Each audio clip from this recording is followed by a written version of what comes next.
because everyone was bringing their dog to the office. This firm just said, we can't have any more. And they said, can we roll this out for dogs? And we're like, absolutely.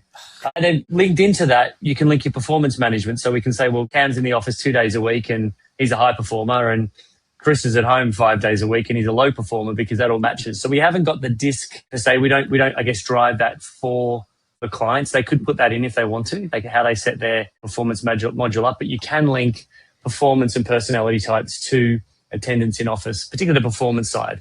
So you can actually get that whole thing linked and have one view across the organization based on how many days in the office and how many were high performers and low performers. That all fits together. As you look at your work, what you've done with clients, looking at the history of everyone going full work from home and then coming back and these oscillations there, as you look forward, how do you see things balancing out? Clearly, Hybrid Hero is positioned to help things balance out in that, but how does that future look? So we're seeing more and more firms going hybrid, but we're seeing the idea that everyone's remote or everyone's in the office.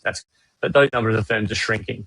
But we are seeing an increase number of days in the office that firms want to have. And I think that's, whether that's monitoring, whether that's people are a bit slack, or whether it's just seeing that the people who are in the office a little bit more perform more highly, are seeing that as a general trend, that more firms now are starting to request that extra day. So we were 2 days in the office, now we're 3. We're 3 days, now we're 4, that stuff. So 3 or 4 is the normal that people are pushing for at the moment in the firms we work with. And with that, this gets a little bit more out there. But do you see that reshaping what we see in like the office spaces and these downtowns and all these cities, where when everyone went work from home, it was now we have these empty buildings? And my ag background, I was like, we could turn them into farms. I don't know how the hell I'd make any money and pay my rent on that, but that always had that fun idea. Now it's gone because people are going back to work.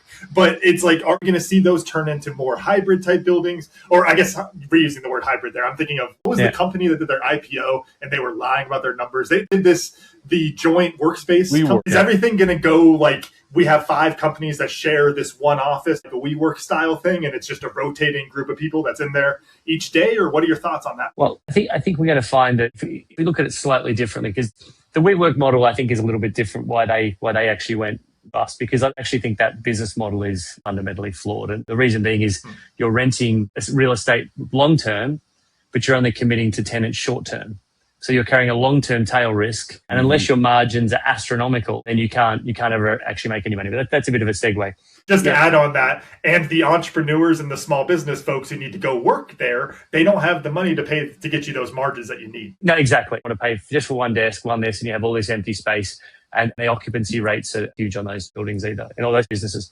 So if you look at the other one where we generally work is a law firm of 1,000 people or 5,000 people. They're wanting to see what real estate's actually being used. So you go into Hybrid Hero, you look at it, you can see with granular detail down to the minute what's being used, what desk's being used, by which team, what meeting room, all those different things. And from that, then you can make a decision.